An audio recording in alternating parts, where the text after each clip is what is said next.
Welcome, everybody, to another episode of Garage Talk Sports. I'm Mills. I'm Bobby. And we are back in the garage. Sadly, no Nick with us this week. He's feeling a little under the weather, so he decided to play it safe, stay in. Or is it because he's embarrassed that he only got 5? Yeah, maybe he's just embarrassed with his Knicks picks performance this week. You still have the worst performance of the season, though, Bob, so you got to be careful. I'm still 5 points ahead of Nick right now. But I'm just saying. But he's been a little under the weather, you know, with the season changing here in Chicago, getting kind of cold, and it does get chilly out in this garage this time of year. That's true. He's not going to be here, so it's just Bobby and I running the show. It's the Bobby and Mills show today. Yes, sir. We got a good one, though, coming at you guys. We're going to be obviously starting with our hot spots. Touch up briefly on some MLB stuff. You know, we do have the championship series is coming up here, so those matchups are set. Some NCAA news, just kind of brushing over the top 10, top 5, top 10. What do you think, Bobby? Top 10? Yeah, we'll do top 10. And go Vols. Go Vols. I was right. Go Vols. We'll get into that a little bit as well. So some NCAA talk. And then you guys know us by now. We are obviously going to be covering the NFL. Week 6 just came and went. We have Week 7 coming up, which means we get to talk about some news going into next week and just kind of following some storylines from this past week and breaking down a couple of matchups and other things. Some very interesting storylines. Yeah, there's some stuff going on in the NFL. So stick with us on the show, guys, and you will have that all coming your way. But as I said, we start every episode here with our hot spots. Bobby, would you like to go first, or do you want me to go first this week? Yeah, I'll go first. Okay. I feel like, man, it's heartbreaking to see USC just fall in such a close game to Utah. Yeah. Williams had a great game. Honestly, he really did. He is a great quarterback. Like, we're so lucky that USC has him, but yeah, you hate to see it, man. The defense just gave up way too many yards to Utah, and they should not have been Did competing. Utah mount a comeback in that game? Yeah, they did. Yeah, because I thought USC was down or was up. Yeah, they were up like a decent bit at some point during the game. Ballsy 2-point conversion call there, but you know what? That's a call that happens because I think Utah already has 2 losses on the year, if I'm not mistaken, or do they only have 1? No, they have 2. They have 2. So you're already out of contention for a major bowl game at that point in college football, which kind of sucks that 2 losses puts you there. Yeah. So at that point, you play to win. I like the move. You don't see it a lot, but you see it in college more often, especially when it's a team, right? 2-loss team has a chance to knock out USC's undefeated season. I know. Of course they're going to go for it. USC having a good year. Nick and I kind of were dragging them a little bit, jokingly, right? But I didn't expect them to stay undefeated this long. Because what is that? Where are they at? 7-1? They're 6-1. 6-1. Yeah. So I mean, I said 9-3. I guess that's still very much in the conversation. This is going to be their only loss. It very well could. Well, they have to go up against UCLA, who's still undefeated. UCLA, yeah. So I said 9-3. And that was like me kind of trolling you a little bit, but also 9-3 just sounds kind of like where they could end up. Yeah. But that means they'd have to go 3-3 to end the season. I'm going at most they lose one more game. And if they lose it, it's going to be to UCLA because DTR is just on fire. Fair. I get you there. But yeah, so they're still having a good year. You know, Lincoln Riley and compared to Caleb last year, Williams. Yeah. Obviously, it's working out. Good thing that the transfer portal rules have changed where they can play right away. Exactly, because you got Jordan Addison, who's from Pitt. He was their number 1 last year. You got Caleb Williams. You got, I want to say 6 recruits, like big recruits transferred from Oklahoma. Yeah, no, a lot of people followed him, and a lot of other people decommitted from Oklahoma to commit to USC. Yeah. So Lincoln Riley's definitely bringing with him talent to rebuild the program, which you and I'm a USC fan as well. You guys don't know it. I don't bleed bleed gold and red like Bobby. You don't got a USC flag in your room? No, I don't have the USC flag hanging on the wall, but I do like USC. I grew up watching them for really no reason other than they were really good when I was growing up, and I liked watching them. I just liked Matt Leinart and Reggie Bush. Yeah, fair enough. I forgot who it was. One of our youth football coaches was a USC fan, and was it Coach Steve? I don't know who it was, but he was a USC fan. And one day he was over here he was hanging out with my dad, and they were watching the USC game, and that's what actually made me start liking USC. So interesting story, but I'll go into my hotspot here. This is some NFL stuff. So Dan Snyder, right? Dan Schneider, owner of the Washington Commanders. He is he's on the hot seat, obviously, with the NFL because the Washington Commanders, they are in the middle of 2 investigations by the NFL for misconduct. Dan Snyder's the owner and president of the team. Obviously, on top of having the worst stadium in that. Yeah, just dumpster fire all around. He's the owner and president of the team. Obviously, he is like at the helm when it comes to these investigations. I think it's a sexual assault is one of them, and I don't know what the other one is. I forgot. I think it was like corporate culture. Yeah, it's not a great organization, and Dan Snyder's kind of leading a charge, right? So he wasn't at the owners meeting that happened this past weekend or a couple weeks ago, whenever it was. And Roger Goodell was telling owners, hey, let's not talk about Dan Snyder. Let's try to avoid talking about Dan Snyder. And then what happens? They talk about Dan Snyder. So Colts owner Jim Irsay, he came out and said to the media that the NFL and the owners certainly have merit to oust Dan Snyder from the NFL, essentially pressure him and force him to sell the team. Yeah, they can. And Dan Snyder is basically like hell, that's going to happen. He refuses to. Everyone around him is saying he will not sell the team.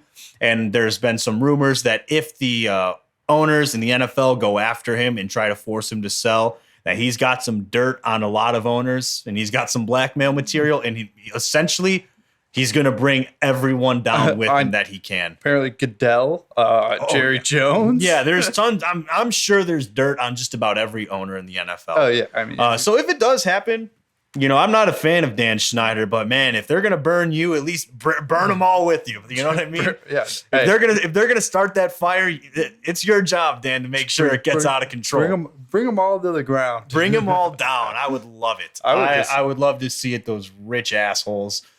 I would love to see what Robert Kraft has. I know. You cannot convince me otherwise that a lot of those owners have some scummy histories. You're not gonna. I'm a firm believer that a lot of owners do some shady crap. And I want to see the dirty ass Goodell. Yeah. Oh, I'm sure there's plenty. Yeah. John Gruden tried to say that they were. This all started with the John Gruden thing, really. John Gruden hinted that there was a lot more involvement in those emails of his that got leaked, and a lot of owners that said worse than him.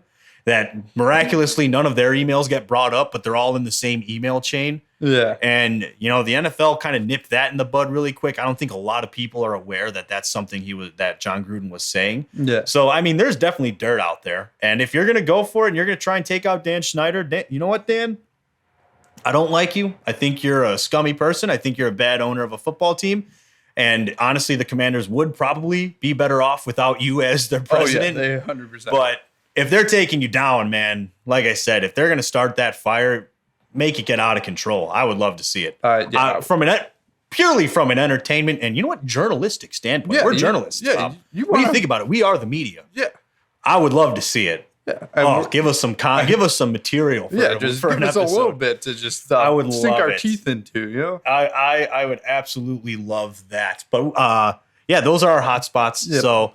More news to come on the Dan Snyder thing. We'll be sure to keep that updated as it goes on. True. Moving on, as I said, we're going to talk briefly MLB. Not a ton because Bobby and I are the football guys. We love that. That's where our hearts lie. Is with football. So, but real quick, MLB matchups for the American. Wow, I just brain fried there. For the American League Championship Series ALCS, we have the Yankees and the Astros. Astros are the number 1 seed, so they do have home field advantage. Never in my life did I think I would be rooting for the Astros. Astros are cheaters, scumbags, but I think we can admit that the Astros actually were good. I was having this conversation. I forget who it was with. I think it was the head coach of the team I coach. But it's like, yes, we all, as baseball fans, we all hate the Astros for cheating. Except for Astros fans. And even some Astros fans are like, yeah, they cheated. They're pieces of shit for it. But are we going to admit that before they were cheating, they were already really good? That they were probably still going to be really good while cheating? Oh, yeah. Maybe they wouldn't get Maybe they don't just absolutely throttle Clayton Kershaw in the World Series. And they don't win the World Series. But, they were already good before.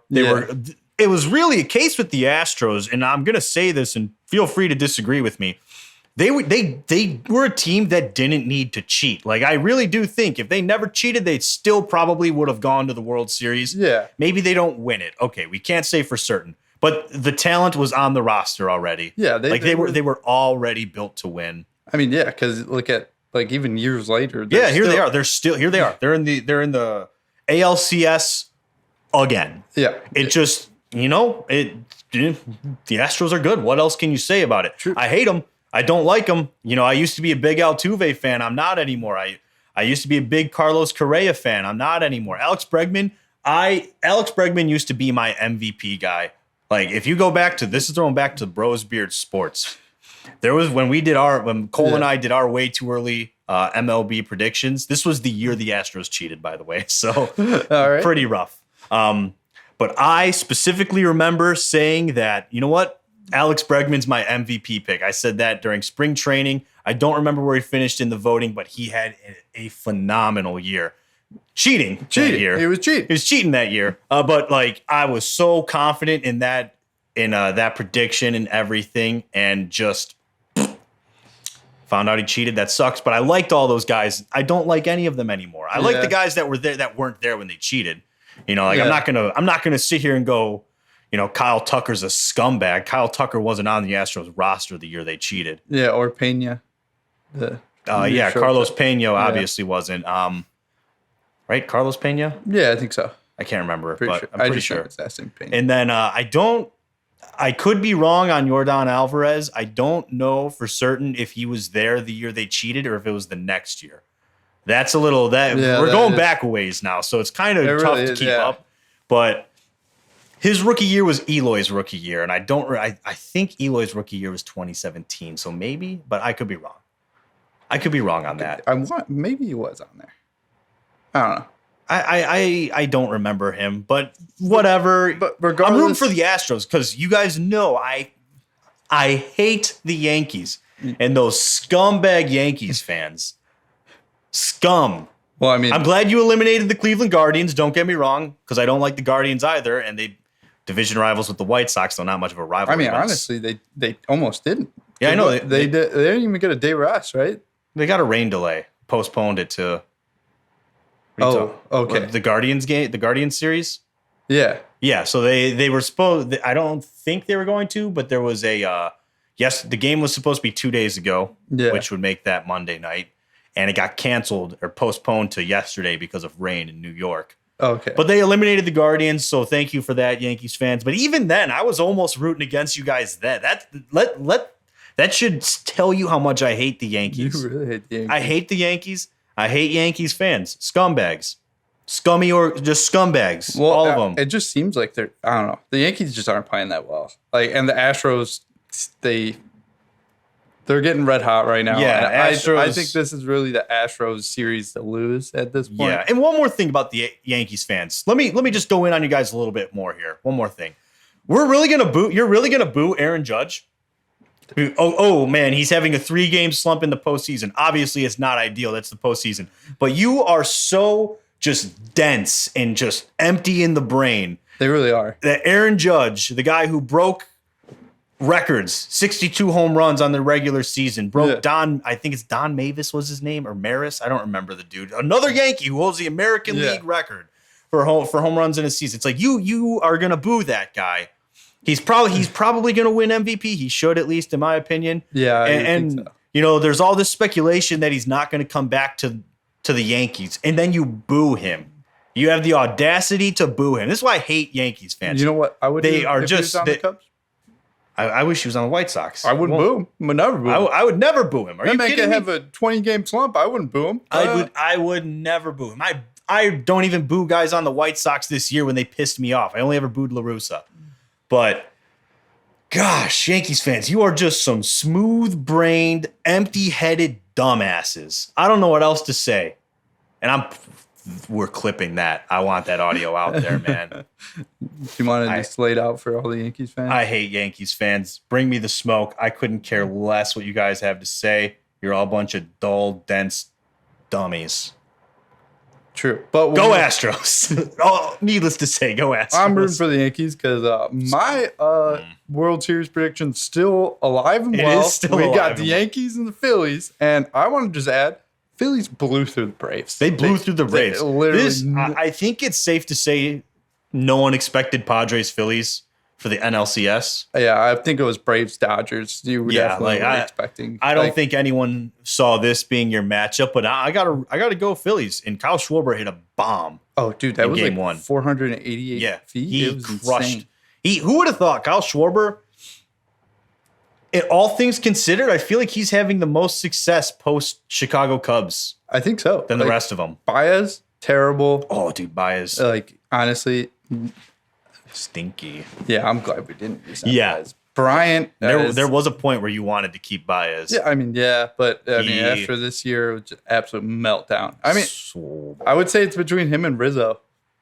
Rizzo's been solid for the Yankees. Yes, but Schwarber is definitely Schwarber's in more headlines. I think he's been just having more streaks. Yeah. He gets hot and cold, and when he gets hot, Like he hits dingers, man. I don't know what else to say about it. That's about it. But yeah, I guess I got to go for the Phillies in this one. Regardless, I'm rooting against whoever wins the American League. Fair enough. So whoever wins the NLCS is who I want to win the World Series. Even though in previous episodes I've talked about how I really can't root for the Padres because their rebuild kind of started with the White Sox, and I'd hate to see the Padres have success sooner. Well, that ship has sailed. They're in the NLCS and just eliminated the 111 win Dodgers. That's true. But there's an asterisk on it because they went and got Juan Soto, Josh Hader, Josh Bell. Well, it's not an asterisk. They made the move. They did what the White Sox should have done if the White Sox were serious about winning. Yeah. So, at this point, I'm over it. I've always liked Manny Machado, so I guess I got that to hang my hat on. Blake Snell's pretty cool as well. So, and they're going to do this without Tatis if they do. Yeah, they're going to do it without Tatis, which would be kind of crazy. That would be. To think all this is without Fernando Tatis is wild.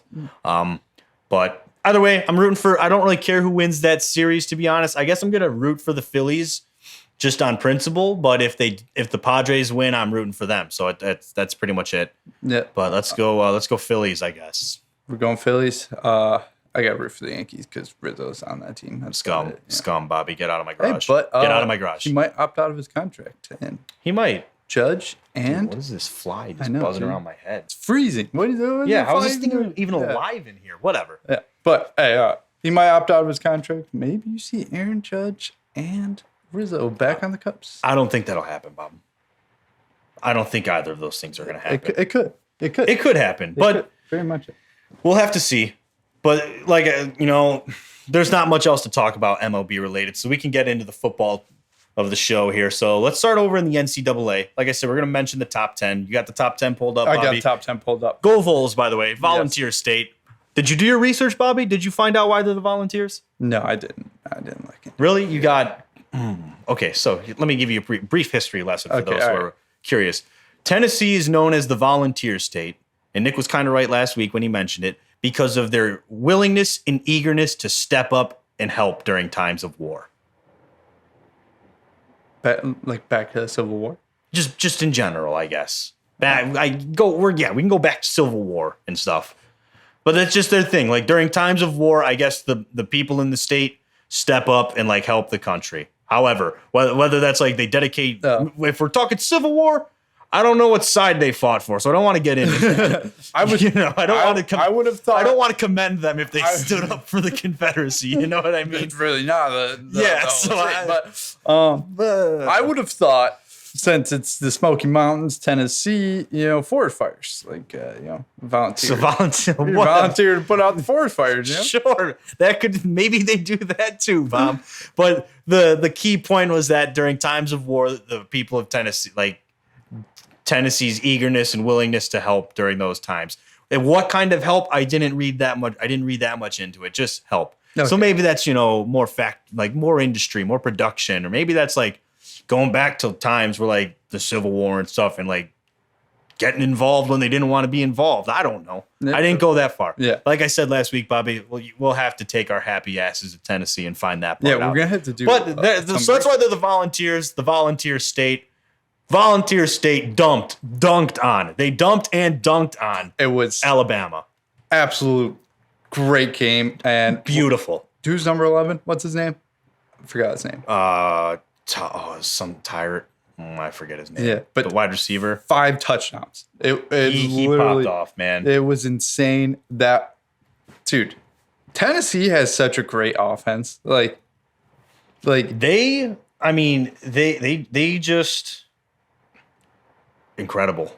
I'm gonna say it. Game of the year. That was game of the year for sure. Oh yeah, like without a doubt was game of the year. And Alabama can't say anything because Bryce Young was. I think it was a game time decision. So yeah, right. Bryce, you had your starting QB. You had everything. You had all the factors. Jalen Hyatt popped off. They did that without their number 1 wide receiver, by the way. Wow. So I mean, you had Bryce Young, who seemed healthy. He did. He took a beating. I do want to shout out how I don't like Alabama, but I speak highly of Bryce Young. He took a beating, so he's a tough kid.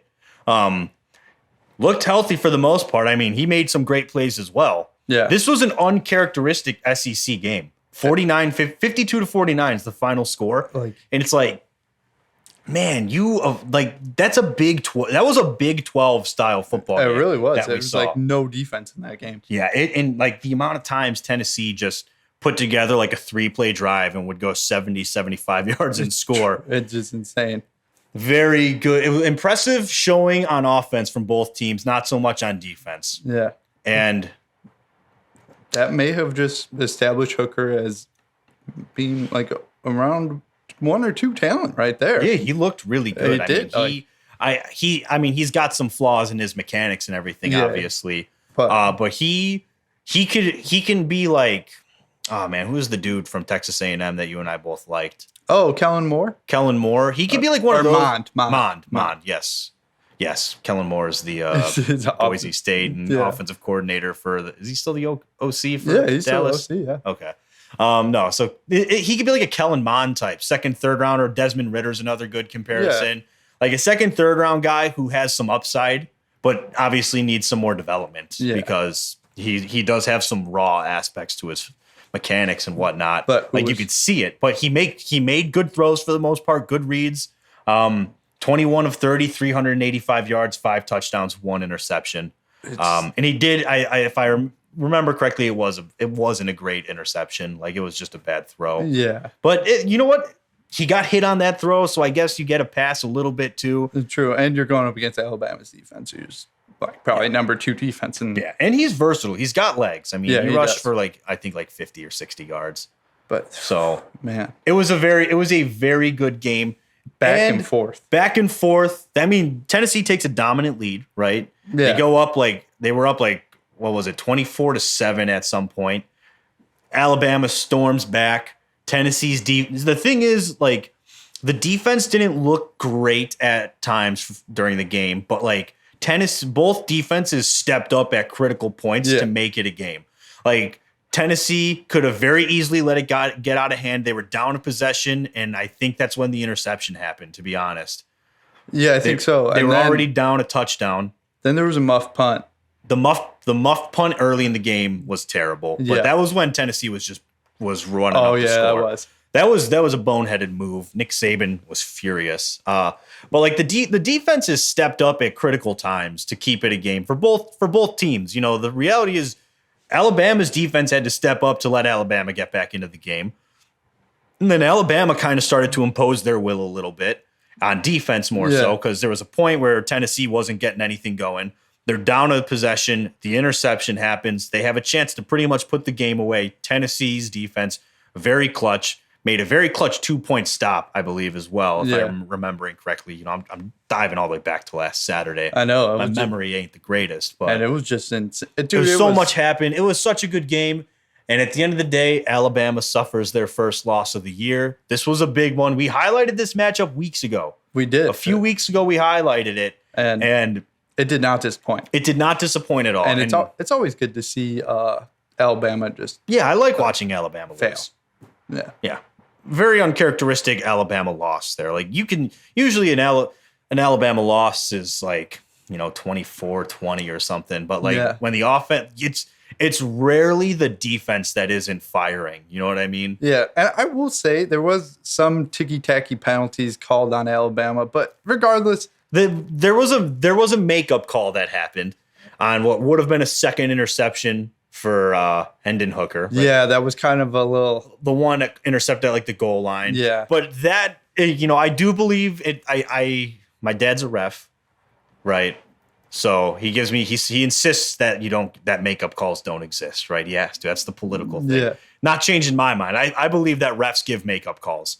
Like I believe that they saw, because there was the pass interference on like 3rd and goal from like the 18, and they threw a pass interference on Tennessee when you can see the receiver from Alabama literally grab and pull the Tennessee defender down and into him. Like it's clear as day when they play it on the screen and everything. Obviously, the ref who throws the flag, he's standing on the side where the Tennessee guy, like the Alabama guy, is shielding the Tennessee defender, so he can't see him pull him into him. Yeah. So he throws the flag. Terrible call in general, but I do believe they gave a makeup call on that pass interference on what would have been the second interception. His hand was wrapped around the guy. So. Yeah, no, I mean it was a ticky-tacky call. It was. It's pass in the rule book. Yeah, it's a pass interference. But is it necessary? Is that one of those ones that you're going to throw? Not all the time. You know that it's not a blatant pass interference. But it was in my opinion, it was a makeup call. But Alabama was. I think they had like over 100 yards in penalties. I think it was the most ever under Nick Saban. They were penalized a lot. Very undisciplined. Those guys are going to be running. They're doing bleachers for sure. Yeah. But we have to mention, you guys heard it on the show last week, Bobby. We mentioned the garage talk, the GTS curse is what we like to call it. Anytime we mention a team or a player, something bad happens, whether they suddenly start losing games, cough, cough, Kansas and Washington, or they're no longer on the team, cough, cough, Daz Newsome. So it's just a recurring trend. Bobby really was. I mean, I really pushed this, man. Bobby's exact words: Tennessee has the upper hand. And Nick and I panicked. Won't lie, we panicked. But you know what? Tennessee pulled it out. Is this the end of the garage talk curse? I'm hoping for it. I really hope so. Am. I would really like to, because it's like brutal, because we quite literally, it happens all the time. Yeah, we just look like idiots because and it makes us look bad. Yeah, and it really does. It's just not good for our credibility. So this needs to be it. This needs to have broken the curse. True. But hypothetical here. Hypothetical. All right, we got to play this out in the SEC, because obviously you're probably going to have 3 teams in the top 5 in the SEC. So Alabama has to finish the year without another loss. They can't lose again. Yeah, they can't lose again, or else they're out. Tennessee has to go through Georgia and beat Georgia. Or if they take a loss to Georgia, they have to hope that. Yeah, let me pull up the SEC here. As I believe Alabama and Georgia won't meet until, I don't know if they are meeting, or is it going to be the SEC championship game? Just give me 1 second here. Trying to pull up the SEC standings with their different divisions. Oh my gosh, come on. Why do they do this to me? Okay, so the SEC West, this is where it gets kind of messy, right? Because Alabama is in the SEC West. They're in the SEC West with Mississippi, Ole Miss. Yeah. Alabama, LSU, Mississippi State, Texas A&M, Auburn, and Arkansas. That's the SEC West. Yeah. So Alabama, assuming I guess if Ole Miss finishes the year undefeated, they would get the bid for the SEC championship game over Alabama, because they're undefeated. And I'm just theorizing here, right? So the SEC East, the problem is that's Georgia and Tennessee. They're both in there. So if Georgia beats Tennessee, Tennessee can't, and assuming Georgia finishes undefeated, Tennessee has 1 loss. Or even if they both have 1 loss, but Georgia beat Tennessee. Yeah, Georgia's going to get it. Georgia would be the SEC East team to go into the SEC championship game. And it's So the only way we're going to be able to see Tennessee in the college football playoffs would be A, they only lose to Georgia, and would be in Georgia beats whoever they face from the SEC. Like, yes. So if Alabama and Tennessee, but let's. I'm gonna look up the Alabama schedule real quick just to see. So Alabama plays Ole Miss in 2 weeks. They play on November 12th. So if Ole Miss wins that game, Alabama's done. That's it. They're not in the college football playoff. I would love to see it. But then Ole Miss, who's ranked 7, Ole Miss is now in the conversation as like, oh, well, crap. Now where's Ole Miss? You know, then that could be now. For all we know, if Ole Miss wins that game, the SEC still probably has 5 teams in the top 10, and Alabama's not even one of them. That's which is crazy. SEC or 3 teams in the top 5, and Alabama's not even one of them. Is what I meant to say. Yeah. But it gets kind of messy there. So we'll have to see if Mississippi loses. I hate that I keep seeing it as Mississippi on here. If Ole Miss loses to Alabama, Alabama likely goes in to the SEC championship game against Georgia or Tennessee. Yeah. Whoever has the better record at that point. Let's say Georgia beats Tennessee, and they go in and they're undefeated and they're facing Alabama. If they beat Alabama, then Tennessee's in. Then Tennessee is probably in the college football playoff. Yeah. If Georgia is undefeated and they lose to Alabama, that's when it'll get messy, because then it's like, okay, well, you'll have a situation much like last year. It's literally what would have happened last year. Alabama's a 1-loss team. Georgia's undefeated. They meet in the SEC championship game. Alabama beats Georgia, which they needed to do to make the college football playoff. Yeah. Georgia gets that 1 loss, but they were undefeated the rest of the year. They're going to be in probably as well, and those are your 2 teams in. Yeah. Tennessee, probably, if Georgia faces Tennessee in the SEC championship game, or if Georgia faces Alabama, I'm sorry.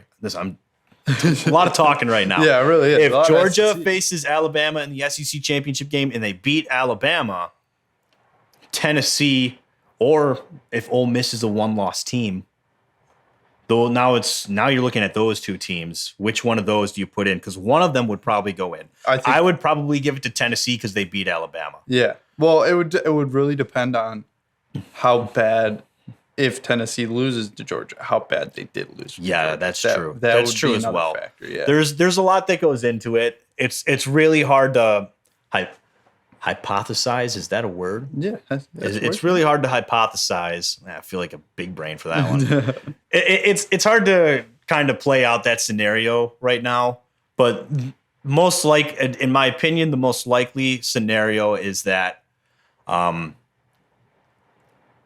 I do believe that it's more likely that Georgia and Tennessee end up in the college football playoff. Yeah, that's what I don't know, because Alabama's probably not going to lose again. I don't think so. And if they do, it's the SEC championship game, and it would be to Georgia or Tennessee. And even then, I don't think like Alabama.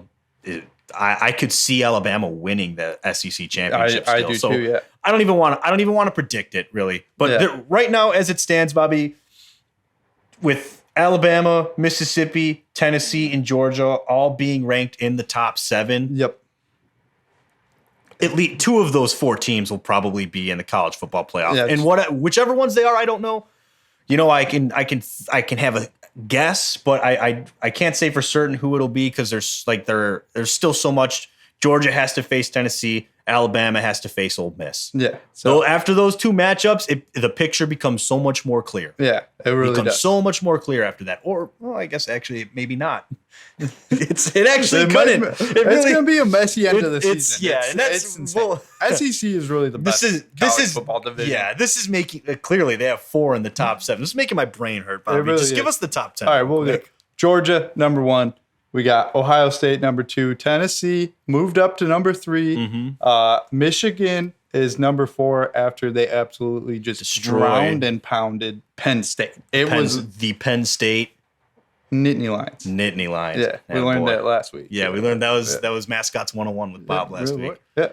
Then we got Clemson. Still don't even know how Clemson is still alive. I hate them. But Alabama's dropped down to 6. Ole Miss is number 7.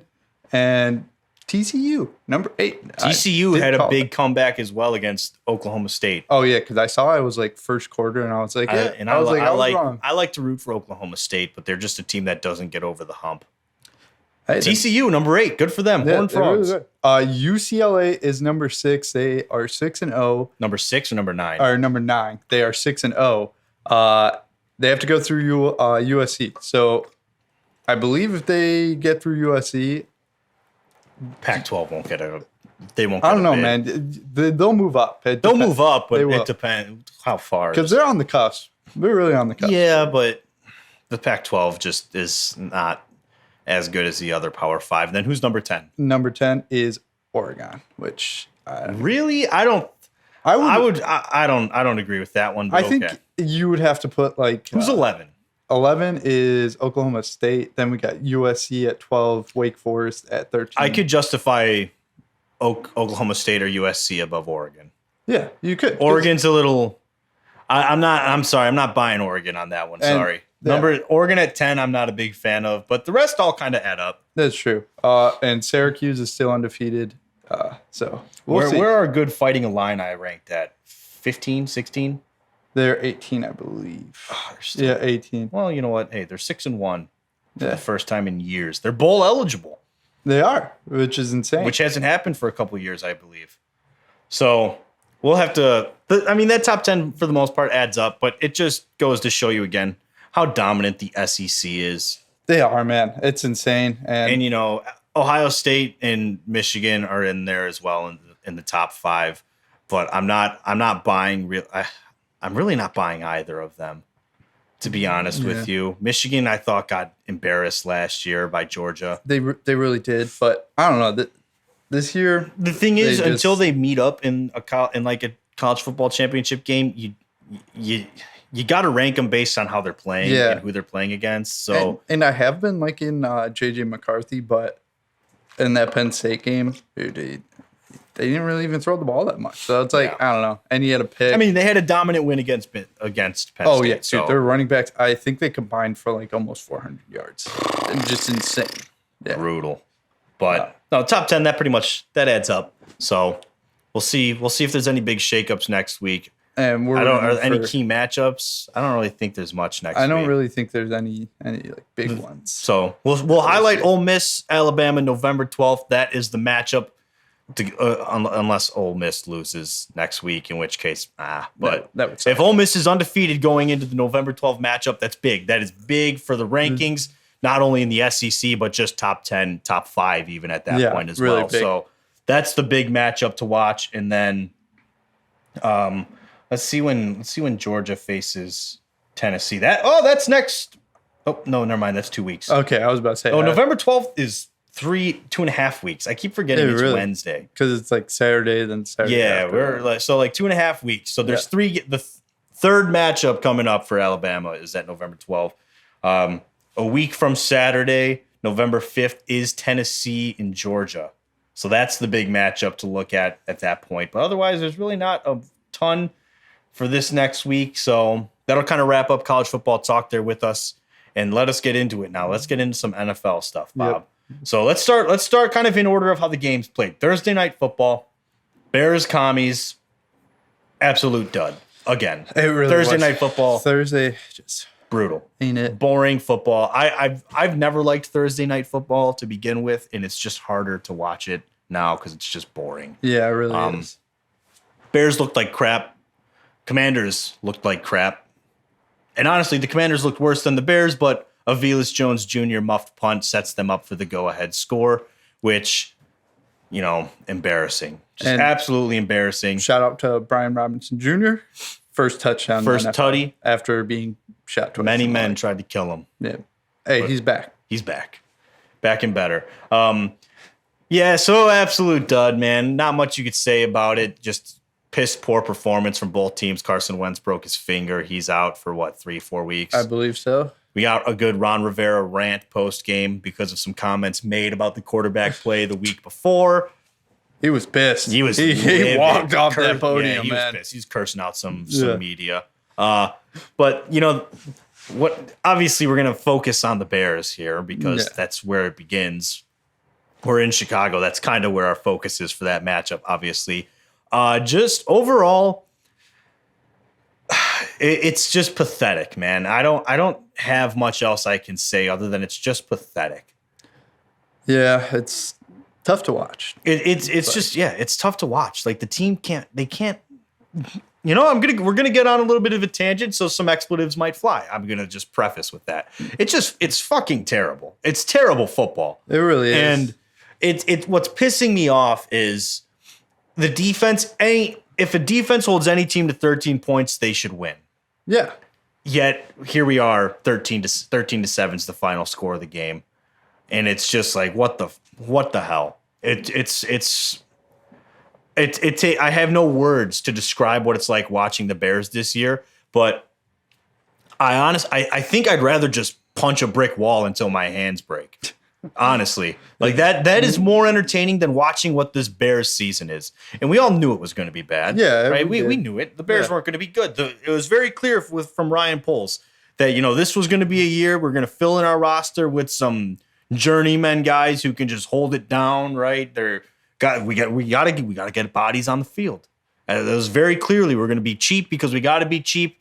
We're going to just get bodies on the field, and hopefully we can develop Justin Fields. And, you know, hopefully we can develop some young pieces that can be part of the contending roster and stuff in the next couple of years. And next offseason coming up, that's the big one when we're going to have over $100 million in cap space. And I get it. All right. I embraced that. I didn't necessarily think the team needed to be at that point, but whatever. That's usually what happens with a new regime. They come in, they like to blow it up. However, and this is a big however, at some point, Ryan Poles, and I'm talking to you, Ryan Poles, even if you never listen to this, I'm talking to you. At some point, you need to look at what you put on the field and how all it's really doing is hurting Justin Fields' development because he's not learning, right? Justin Fields, here's the knocks on Justin Field. He likes to hold the ball too long. We all know that. That's not a secret. Yeah. You know, even when he has time, he likes to hold the ball too long. Why does he hold the ball too long? Because he likes to look for the big play. That's a young quarterback mentality. That's a thing that a lot of guys have in them because they're used to it in college, is that they get the time in the pocket. They get their guys are usually getting open downfield. So they kind of get used to making big plays because that Tennessee, Alabama, perfect example. Yep. Two really good schools. How many big plays happened in that game? That's college football. Yeah.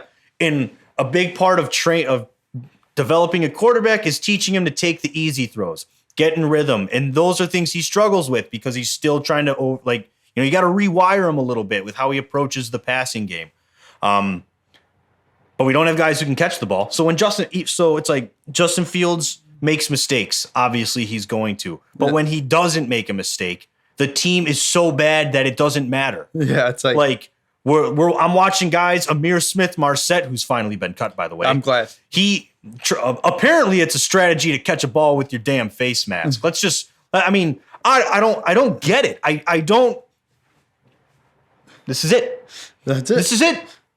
No, there was no one in front of him, and the ball, boom, just doink, cone right to the face mask. That's a first down play on 4th and 17. Yeah. That's it. That's getting a first down. But the dude is such a bona fide scrub, shouldn't even be holding a jock strap to be on the field. He couldn't even be the Bears equipment man. He's that bad. Yet he's out there. He's our guy. He's the main route on 4th and 17. Some bum. Our best receiver is Darnell Mooney, who had a terrible, uncharacteristic drop to cost them the game. That was brutal. Of all guys it had to be to drop that ball, it had to be Mooney. Yeah. He's the last one you expect to drop that ball, which sucks. But I got to say, as a whole, there's a lot of questionable calls. No knock on Khalil Herbert, but he's not your your goal line. You run with David Montgomery. You run with your big back. That was a bad. They make some questionable calls, and it's a growing coaching staff. Yeah. I do like Luke Getsy overall. As I continue to watch it, and really, Bobby, if I'm imploring you and Scotty, if you're listening, Scotty, take a look at how the scheme is there. Yeah, no, there's a lot and this is the knock on Fields here. is that he doesn't take the easy plays, and the easy plays are there. There's plenty of them. Yeah. Right? He misses them, and he's going to. He's young, and like I said, he's got the college quarterback mentality still. You're still teaching him to take the easy plays. So like the short, the easy routes are there, like the 5-yard gains. He's got the lowest completion percentage in the league on passes of 5 yards or less. That's not good. Yeah. He also has like some of the fewest attempts on those as well. So when you have so few attempts and your percentage is still that low, you're barely doing it. Yeah. He has a lot of completions on like 15 plus yards. Yeah. That's because he likes to look for the big play. And so like Justin Fields isn't without sin in this offense. He leaves plays on the field, and he is responsible at times for stalling drives or killing drives. That happens with quarterbacks, though. That's not like Justin Fields is a bum. It's not that he's a scrub. Yeah, no, it's like, but it's like that's just part of developing a young quarterback. But another issue is that Justin Fields has no one to throw the ball to. Yeah, and it's really clear. Pettis didn't have that. That was a good. It was catch. It was a good catch. Dante Pettis, I thought, had a makeup game from last week. Yeah, it really. But he had a couple of plays. Right, he didn't drop the ball that I'm aware of. And I'm not harping him on what should have been a pass interference in the end zone on that play. Yeah, where he's got a defender grabbing his arm, and his arm is stuck over here, and he can't even properly bring it to the ball. How that wasn't a flag beyond me, but whatever. That's in the past. It happened. I don't blame him for that drop, though. I'm not going to. Actually, all in all things considered, it was a pretty incredible play by Fields to even get the ball there. Because when he threw that ball, I'm like, well, this is through the end zone, and then it hit him in. Then it's right there by Pettis, who's getting dragged down by a defender. Yeah. So it's like, you see the flashes, but at what point does Ryan Poles look at what's on the field and go, well, I need to kind of alter the plan a little bit. You need Justin Fields needs a rely Cole Kmet, I think, is having an okay year. Yeah, when they get him involved in the pass game, Cole Kmet does pretty well. Yeah, he does. You'd like to see more, but for whatever reason, the Bears don't use tight ends. Darnell Mooney, we know what Darnell Mooney is. He's a solid number 2 wide receiver. Yeah. I get we don't want to spend money, but I think Poles needs to seriously consider altering his timeline a little bit and going and getting another good receiving target. I agree. The O-line sucks. You have to decide between a receiver or trying to get an offensive lineman. Your odds are more likely that you can get a receiver than an O-lineman. Yeah. The league has finally, over the past several years, realized the value of O-linemen in the NFL. And they are. So you got to pay a lot to get a considerable, a talented O-lineman in a trade. So, there's DJ Moore in Carolina. Carolina's blowing it up, right? They got the Robbie Ant. We'll talk about that. We'll segue into that just in a second. But DJ Moore's out there. What do you think it costs for DJ Moore? 3rd round pick? Third or second round pick. What if you go a 3rd and a 5th for DJ Moore? We'll give you a 3rd and a 5th round pick for DJ Moore. Sure. I'd take that in a heartbeat. Done. Sold. Done. Yeah. So it's but at some point, Poles has to do something else other than just let this flop. Yeah. Because Fields deserves he has to be given a chance. Yeah, and he's not even getting that. Because these receivers aren't getting separation. It's it's really hard for a quarterback to develop, let alone develop with stagnant just no one. No one. Yeah. He's got no one on. David Montgomery is your best playmaker. Yeah. Him, Khalil Herbert, and Darnell Mooney. Those are your 3 main playmakers. And your offensive line is not that great. It's not. No, it's really not great. And Sam Mustipher sucks at center. He really Lucas does. Patrick needs to be able to start taking snaps. Exactly. Because we need to get Sam Mustipher off that line. Or who's that player on their practice squad that they're saying they need to just promote? I don't know. I saw something that I don't remember. But they got a lot going on. And there's in Chicago, there's really 2 sides to this coin, right? There's Justin Fields is a bust. Justin Fields isn't even being given a chance. I like to say I'm in the middle of Justin Fields is showing some negative tendencies, but that are coachable. Yeah. The people who are on the side of Justin Fields isn't even being given a chance. Like they will make an excuse for everything for him. Well, especially with Justin Fields, dude, especially this year, like you've seen the strides, like Yeah, you've seen a lot of it, seen like a lot. you've seen improvement over these, which is why it's like 5 or 6 weeks. But but to that same tune, that's why I won't just make nonstop excuses for the guy. Yeah, is like you got to be fair. Yes, he is in a very undesirable position with the Bears right now. I don't think there's a quarterback that has worse talent around him and just a worse offense in general around him than Justin Fields. Might be Aaron Rodgers, but yeah, well, maybe. But at least Aaron Rodgers is Aaron Rodgers. Yeah, we're talking a second-year quarterback in this position. That's true. It's not ideal. Yeah. So I mean, he's in that terrible spot, and when he's doing the right things, he's not getting much help in that aspect. But at the same time, he is making mistakes, and he's doing he makes plays that just make you scratch your head and go, dude, what are you seeing? Yeah. And like you have to kind of take both sides and meet in the middle somewhere and understand he is a young developing quarterback who, yes, can he play better than he has on occasion? Absolutely. But like, are we seriously going to blame him for every issue that exists with this team? No, that offense has that offense has so many holes, so many problems on it. It's like one man can't fix that. Yeah, and sure as hell can't be a second-year quarterback in his second offense. Exactly. It just don't work. It doesn't work that way. And I mean, where he's at right now, you gotta give him credit. He has been. He's taking it, man. Yeah, like he is trying to make improvement, and he's taking it. And I give credit to Justin Fields because he seems to be like level-headed, but you could tell he's getting pissed off. Yeah. And this is where Ryan Poles needs to do something to like give Fields a chance. Like just try and go and trade. I get the tank is most likely on. Obviously, I think that they're probably tanking. They're looking to trade Robert Quinn as well. They're shopping him at the moment.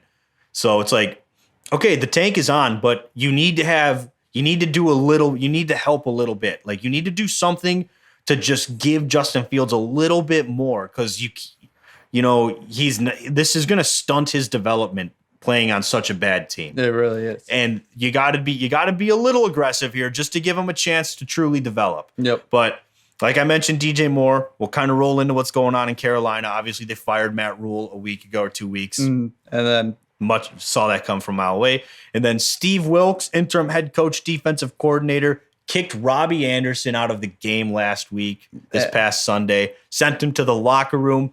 Homeboy was traded by Monday. Gone.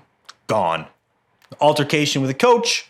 They kicked him out, and he's traded to was Cardinals? Yep, Arizona Cardinals. And perfect timing because Hollywood Brown might be out for the season with a foot injury. Malcolm Brown might be down for the year with a foot injury, so that's helpful. But Carolina's melting down. They really are. And they're also shopping Christian McCaffrey. They are. The Bills are a team that's linked to them. That would, dude, imagine. If the Bills get CMC, Super Bowl.